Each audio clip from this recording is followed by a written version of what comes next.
Hi everyone, solution पढ़ रहे थे हम लोग और आज का इस लेक्चर में सॉल्यूशन का स्ट्रेंथ या इसी को सॉल्यूशन का कंसंट्रेशन भी बोलते हैं, इसके बारे में हम लोग पढ़ेंगे।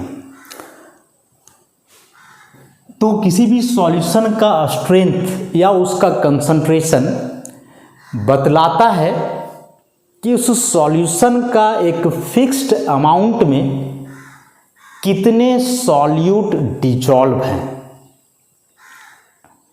The amount of solute dissolved are present in the specific amount of solution or solvent, solution या सॉल्वेंट दोनों बोल सकते हैं, is called its concentration or strength.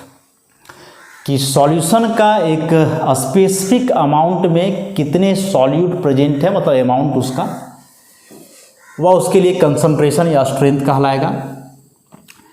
Solution के स्ट्रेंथ या कंसंट्रेशन को हम लोग दो प्रकार से व्यक्त करते हैं, क्वालिटेटिवली और दूसरा क्वांटिटेटिवली। क्वालिटेटिवली का मतलब हुआ क्वालिटी के आधार पे और क्वांटिटेटिवली का मतलब हुआ क्वांटिटी के आधार पे।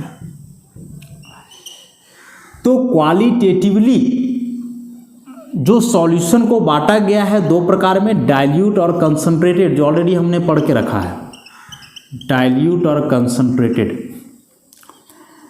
तो ये डाइल्यूट और कंसंट्रेटेड सॉल्यूशन में हमने क्या पढ़ा था कि डाइल्यूट मतलब इसमें सॉल्यूट का मात्रा सॉल्वेंट के तुलना में काफ़ी कम होगा। कितना होगा ये तो नहीं बता रहे हैं, काफ़ी कम होगा ये बोल रहे हैं। कंसंट्रेटेड में पढ़े थे कि सॉल्यूट का जितना मात्रा होना चाहिए उससे ज़्यादा है।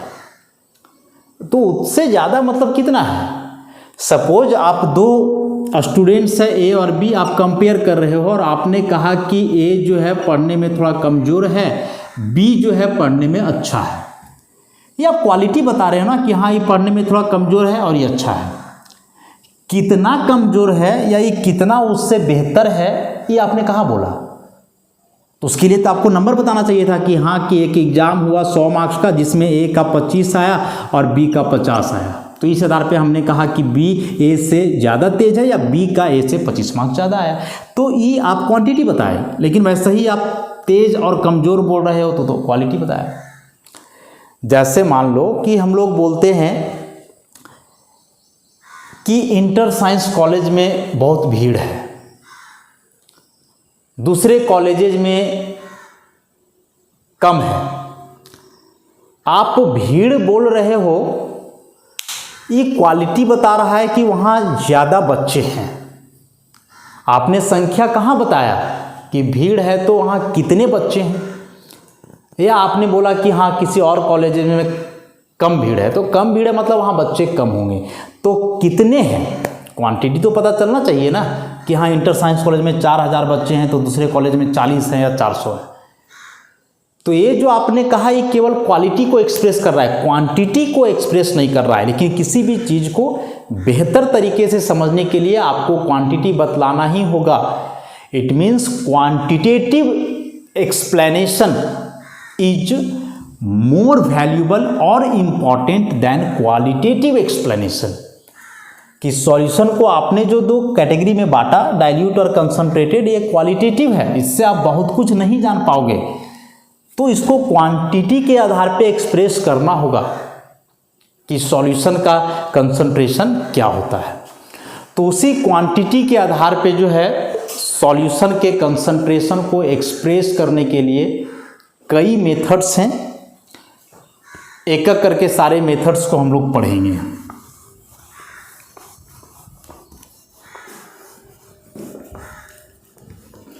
जैसे सबसे पहला इसमें आता है मास परसेंटेज। इसको हम लोग ऐसा W/W से डिनोट करते हैं, स्मॉल w/w। सबसे पहले तो आप इस परसेंटेज का मतलब समझो। परसेंटेज माने परसेंट आया है सेंचुरी से, सेंचुरी मतलब 100। किसी भी सॉल्यूशन का मास परसेंटेज यह बतलाता है कि उस सॉल्यूशन का प्रत्येक 100 पार्ट में कितना पार्ट सॉल्यूट प्रेजेंट है। 100 पार्ट मतलब यदि आप इसको 100 ग्राम लोगे तो आप ऐसे बतलाओ कि उस सॉल्यूशन का 100 ग्राम नहीं, पर 100 ग्राम, प्रत्येक 100 ग्राम में सॉल्यूट का कितना मात्रा है। तो the amount of solute dissolved पर 100 ग्राम ऑफ सॉल्यूशन, कि सॉल्यूशन का प्रत्येक 100 ग्राम में सॉल्यूट का कितना मात्रा प्रेजेंट है वह उसके लिए मास परसेंटेज कहलाएगा। मान लें कि WA mass of A in the solution and WB is the mass of B in the solution, जहां AB एक बाइनरी सॉल्यूशन है, 2 कंपोनेंट का सॉल्यूशन A और B। तो यहां से यदि आप निकालना चाहोगे मास परसेंटेज ऑफ A, तो फॉर्मूला हो जाएगा mass of A by mass of solution. तो सॉल्यूशन में 2 कंपोनेंट्स है A और B, तो दोनों के मास को जोड़ देंगे WA प्लस WB। और आप परसेंटेज की बात कर रहे हो ना, तो 100 से तो मल्टीप्लाई करना होगा। उसी प्रकार से यदि आप B का निकालना चाहो तो mass of B by mass of solution, तो मास ऑफ सॉल्यूशन का मतलब WA प्लस WB इंटू 100। तो यदि 2 कंपोनेंट्स हैं, दोनों का मास दिया हुआ है और मास परसेंटेज निकालना हो, तो इस फॉर्मूला से हम लोग कैलकुलेट कर सकते हैं कि जिसका मास परसेंटेज निकालना है उसका मास डिवाइडेड बाई सॉल्यूशन का मास, या उसमें जितने कंपोनेंट्स हैं सबके मास को जोड़ दो और परसेंटेज निकालोगे तो 100 से मल्टीप्लाई कर दो। अब जब आप आगे चैप्टर पढ़ोगे या न्यूमेरिकल सॉल्व करोगे तो वहाँ लिखा हुआ रहेगा ए 10% W by W aqueous solution of NaCl, ऐसा लिखा हुआ है। ए 10% weight by wait aqueous solution of NaCl। क्या मतलब हुआ इसका, वहाँ फिर इसको समझना पड़ जाता है हम लोगों को। तो मतलब है, हमने यहाँ लिखा है W बाई W मतलब वेट बाई वेट मतलब मास बाई मास। तो यह क्या बतला रहा है, जो 10% एक्वस सॉल्यूशन ऑफ NaCl लिखा हमने, तो एक्वस का मतलब वाटर, और एक्वस सॉल्यूशन की बात कर रहे हैं मतलब वाटर यहाँ एज ए सॉल्वेंट है, तो NaCl क्या हुआ, सॉल्यूट हुआ। तो इस 10% का मतलब क्या हुआ कि सॉल्यूशन का प्रत्येक 100 ग्राम में 10 ग्राम NaCl है। सॉल्यूशन का प्रत्येक 100 ग्राम में 10 ग्राम NaCl है, तो बाकी जो 90 ग्राम बचा वाटर होगा। सॉल्यूशन तो 100 ही ग्राम रहना है ना, तो 10 ग्राम यदि NaCl है तो बाकी 90 ग्राम वाटर होगा ना, क्योंकि एक और सॉल्यूशन है। तो जैसे हमने यहाँ बार बार रिपीट कर रहे हैं इसको हम, कि जो 10% है मतलब प्रत्येक 100 ग्राम में 10 ग्राम NaCl, तो यदि आप 200 ग्राम लोगे तो 20 ग्राम NaCl हो जाएगा, ऐसे करके। तो यदि ऐसे परसेंटेज में दिया हुआ रहे तो समझ जाओगे कि जितना परसेंट लिखा हुआ है उतना ग्राम होगा सॉल्यूट का, और सॉल्यूशन का मास ओवरऑल यहाँ 100 ग्राम हम लोग को लेना है अकॉर्डिंग टू डेफिनेशन। ऑब्वियसली चूंकि यहाँ दोनों कंपोनेंट के मास को लिया जा रहा है, तो इस मेथड को, जो मास परसेंटेज है, इसका इस्तेमाल हम लोग करेंगे किसी भी सॉलिड सॉल्यूशन के कंसंट्रेशन को बतलाने के लिए। मास परसेंटेज के बाद फिर इसमें आ जाता है वॉल्यूम परसेंटेज, तो सेम रहना है। सेकेंड नंबर जो आता है इसमें volume percentage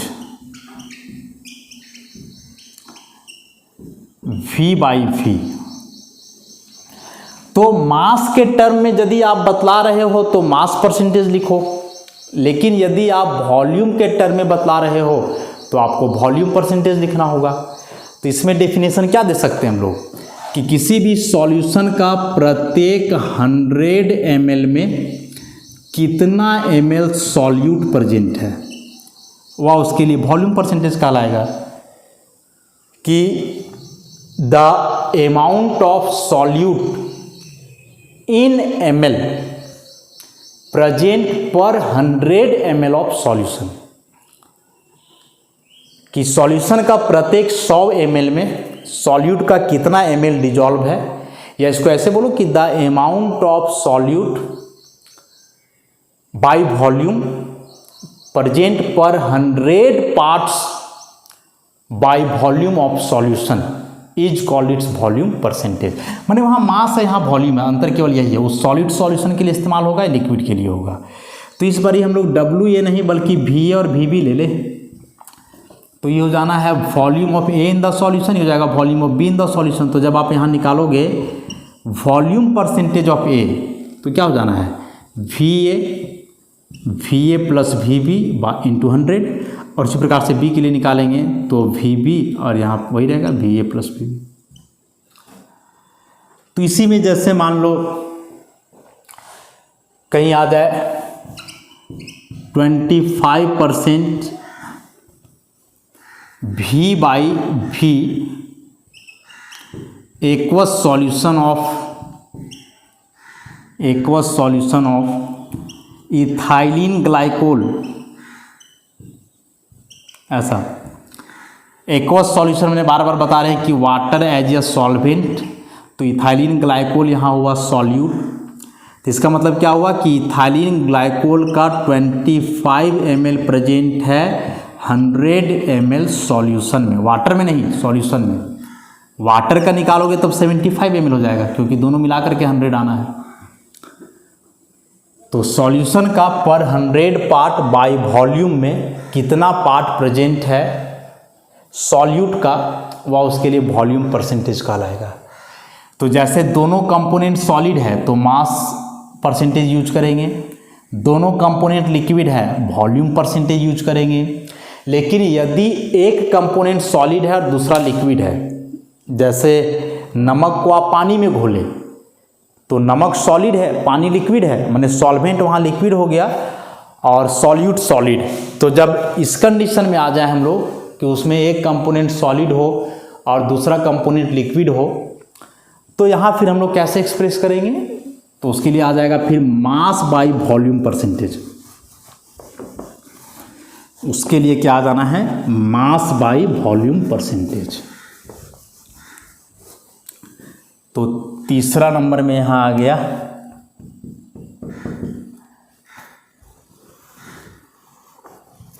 mass by volume माने W/V percentage, mass by volume percentage.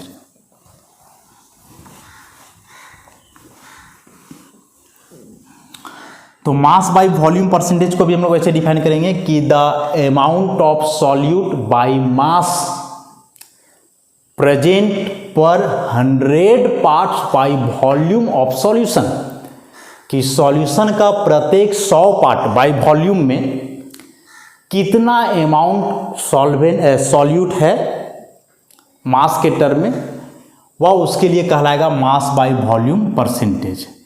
जैसे आप लिख रहे हो ऐसा 10% W/V solution of AgCl suppose, तो इसका मतलब हुआ कि AgCl का 10 ग्राम प्रेजेंट है 100 ml सॉल्यूशन में। सॉल्वेंट क्या होगा वो तो मेंशन रहेगा, यानी लिखा हुआ है। तो ऐसे हम लोग समझेंगे, एक ही जैसे हैं, बस एक यूज होगा सॉलिड सॉल्यूशन के लिए, दूसरा यूज होगा लिक्विड सॉल्यूशन के लिए, और ये तीसरा यूज होगा सॉलिड इन लिक्विड सॉल्यूशन के लिए, कि जिसमें सॉल्यूट सॉलिड हो और सॉल्वेंट क्या हो लिक्विड। अगला टर्म इसमें आता है 4th नंबर में पार्ट्स पर मिलियन।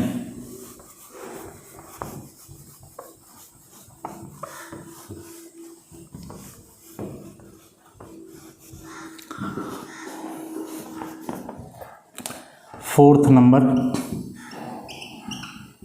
पार्ट्स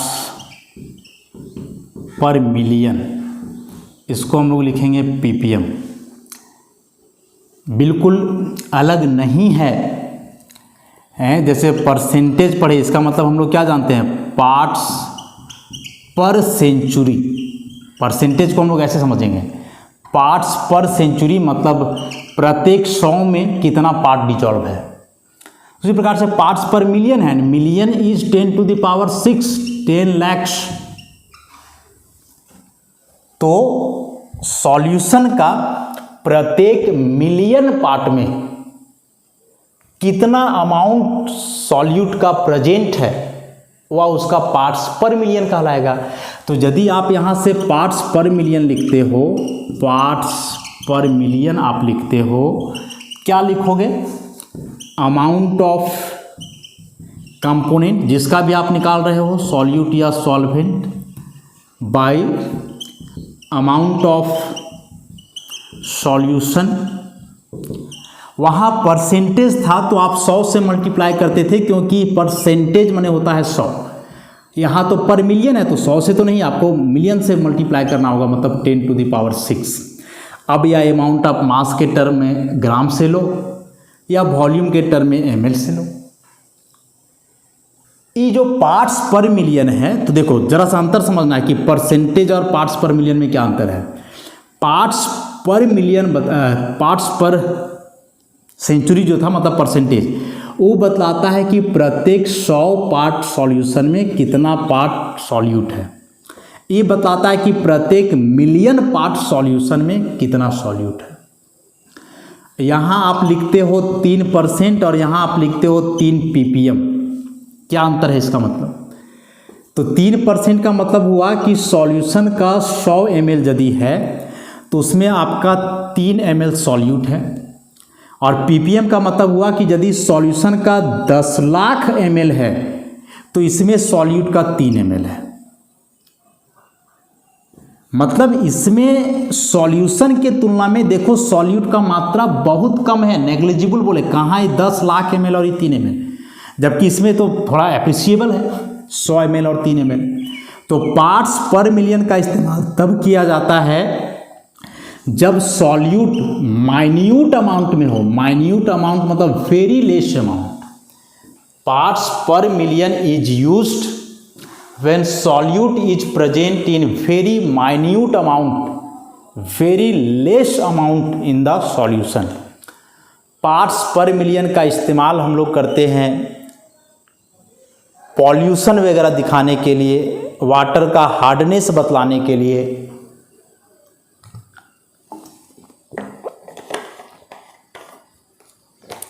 जैसे हम लोग को पता है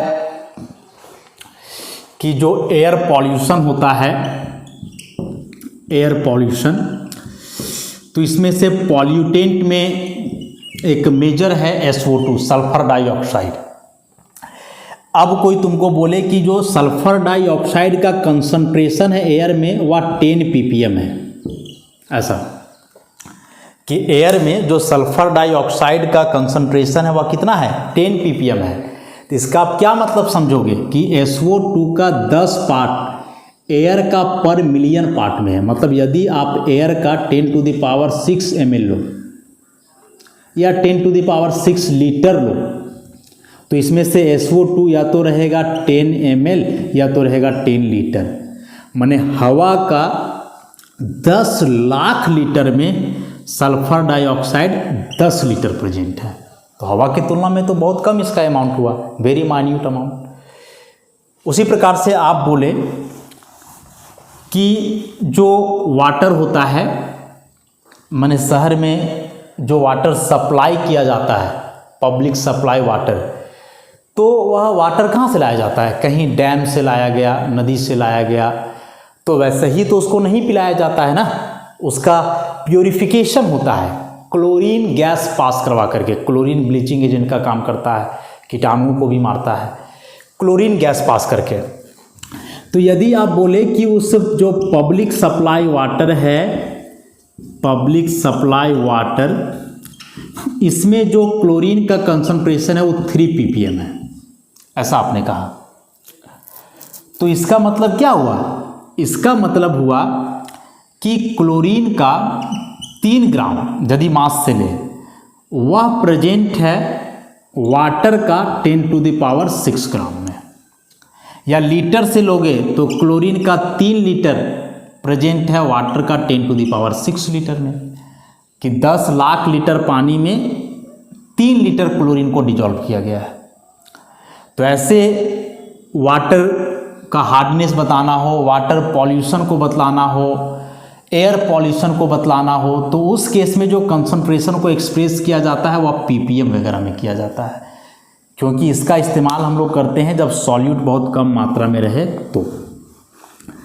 तो जैसे पार्ट्स पर मिलियन हमने पढ़ा, उसी प्रकार से होता है पार्ट्स पर गैलन। पार्ट्स पर मिलियन के जैसा पार्ट्स पर बिलियन भी हो सकता है। मिलियन में हुआ 10 लाख, बिलियन में 10 करोड़।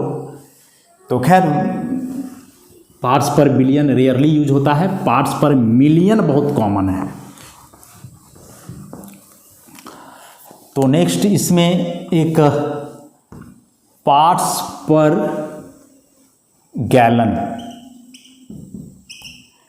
ppg, पार्ट्स पर गैलन। तो इसमें भी हो जाएगा कि पर गैलन सॉल्यूशन का उसमें कितना सॉल्यूट प्रेजेंट है। तो पर गैलन का मतलब यहां क्या हुआ, एक बार इसको हम लोग समझ लेते हैं। तो 1 US गैलन, यूनाइटेड स्टेट में जो गैलन यूज किया जाता है, तो वहां के टर्म में 1 US गैलन बराबर होता है 3.785 लीटर का। मान लो अप्रॉक्स इसको हम लोग 4 लीटर लिख लें, अप्रॉक्स, एग्जैक्ट वैल्यू तो इतना दिया हुआ है। तो 1 US गैलन का मतलब इतना लीटर हुआ। तो अब यहां से समझ जाओ कि इतना लीटर सॉल्यूशन में सॉल्यूट का कितना पार्ट प्रेजेंट है।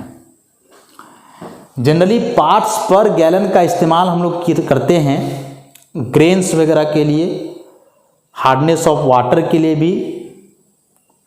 जैसे इसमें से एक टर्म है ग्रेन पर गैलन,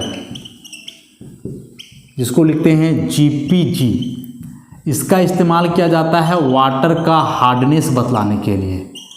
हम लोग को पता है हार्ड वाटर जिसमें कुछ इनसॉल्युबल सॉल्ट डिजॉल्व रहते हैं, तो उसके कंसंट्रेशन को बतलाने के लिए पार्ट्स पर गैलन या इसको ग्रेन पर गैलन बोलें, GPG का इस्तेमाल किया जाता है।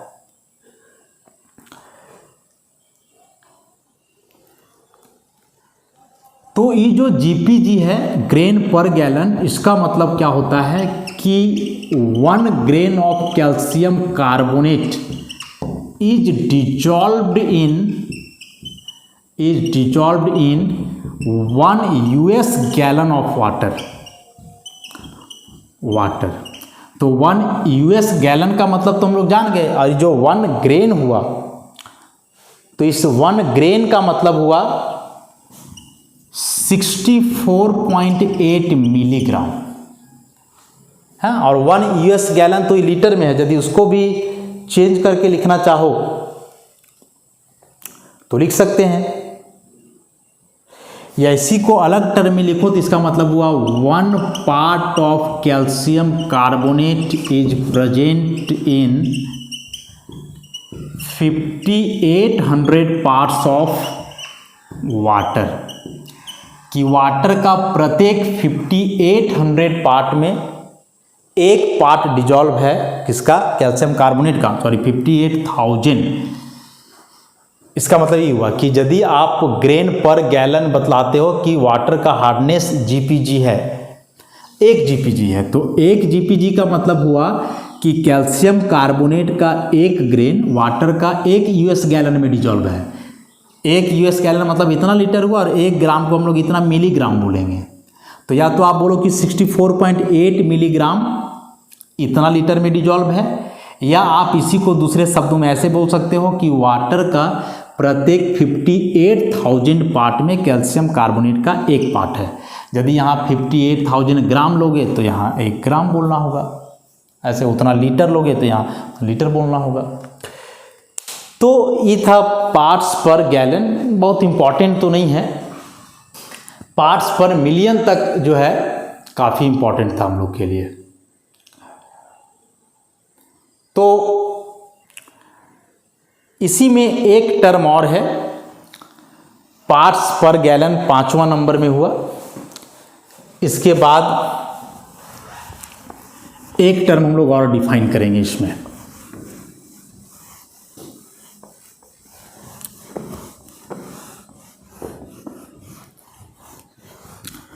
और वह टर्म है mole fraction.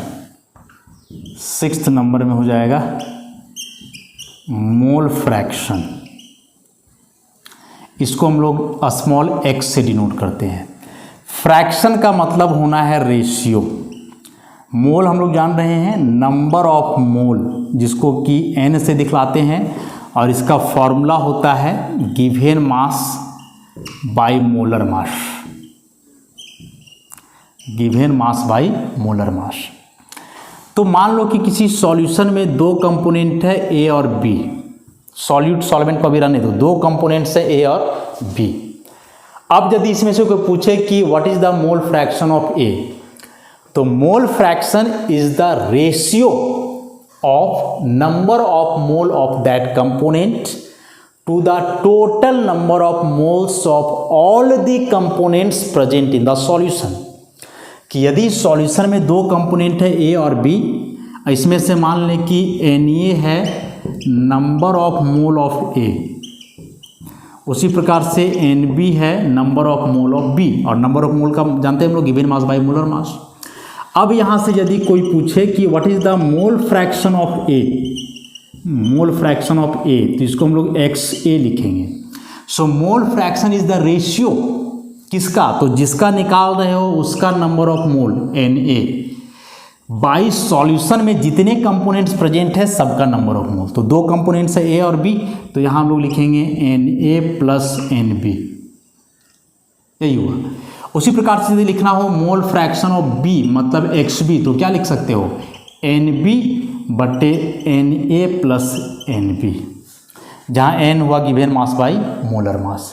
So mole fraction is the या ऐसे लिखेंगे कि mole fraction of a component is the ratio of its number of mole to the total number of moles of all the components present in the solution.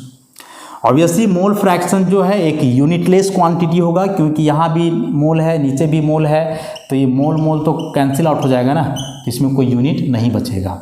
और number of मोल है, number of मोल में हम लोग देख रहे हैं कि केवल मास का इस्तेमाल हो रहा है, और मास टेम्परेचर पे इंडिपेंडेंट होता है। इसका मतलब कि मोल फ्रैक्शन किसी भी सॉल्यूशन का टेम्परेचर के साथ वैरी नहीं करता है। टेम्परेचर आप बढ़ाओ घटाओ डजेंट मैटर, मोल फ्रैक्शन जो है वह कांस्टेंट रहेगा, क्योंकि मोल फ्रैक्शन में जो टर्म्स यूज होते हैं वे टेम्परेचर के साथ वैरी नहीं करते हैं। अब यदि हम पूछें कि दोनों कंपोनेंट का मोल फ्रैक्शन जोड़ने पे कितना आएगा XA प्लस XB, तो XA यहाँ है Na बाई Na प्लस NB प्लस E है NB बटे Na प्लस NB। डेनोमिनेटर सेम है, जोड़ दो Na प्लस NB, ऊपर में हो जाना है Na प्लस NB, कट जाएगा पूरा टर्म। मतलब जो यहाँ आप XA प्लस XB किए वो कितना के बराबर आ गया 1। इसका मतलब क्या हुआ कि सॉल्यूशन में दो कंपोनेंट्स थे ए और बी, दोनों के मोल फ्रैक्शन को जोड़े हम लोग तो वह 1 के बराबर आ गया। दो ही नहीं, यदि 3 कंपोनेंट्स होते, 4 होते, 10 होते, तो सारे कंपोनेंट्स का मोल फ्रैक्शन जोड़ने पे 1 ही आता। The sum of mole fractions of all the components present in the solution is equal to 1 आता ऑब्जेक्टिव में, कि किसी सॉल्यूशन में जितने कंपोनेंट प्रेजेंट होते हैं सबका मोल फ्रैक्शन जोड़ने पे कितना आता है, ऑप्शन दे देगा 0 1 2 3 कुछ करके, यूनिटी 1 के बराबर आएगा। यहाँ से यदि मान के चलो आप XA लिखना चाहे तो लिख सकते हो 1 माइनस XB, या फिर XB लिखना चाहो तो लिख सकते हो 1 माइनस XB। ऐसा अब मान लो इसी मोल फ्रैक्शन से रिलेटेड कोई क्वेश्चन एग्जाम में आ जाए तो सॉल्व किया जा सकता है। जैसे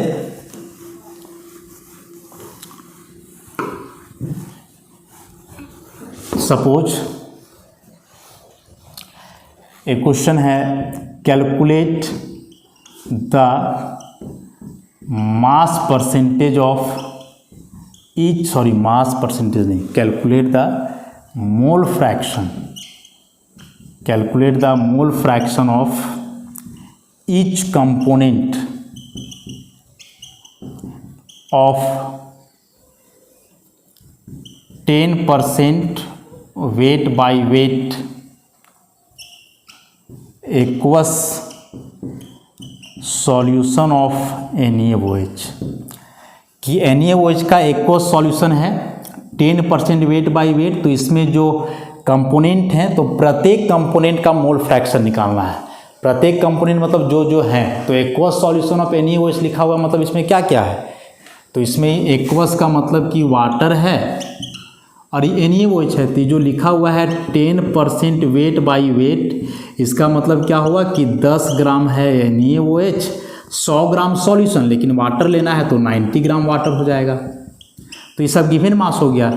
W इक्वल टू है मोलर मास, फिर निकाल लो तो NaOH का मोलर मास आ जाएगा कितना, इसका 23 + 16 + 1 40 ग्राम पर मोल, और वाटर का हम लोग मोलर मास जानते हैं 18 ग्राम पर मोल।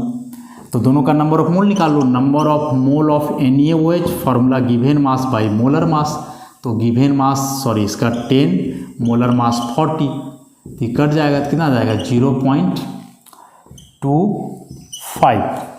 उसी प्रकार से number of mole of water निकाल लो, तो गिवन मास हो गया 90, मोलर मास 80, कितना आ जाएगा 5 आ जाएगा।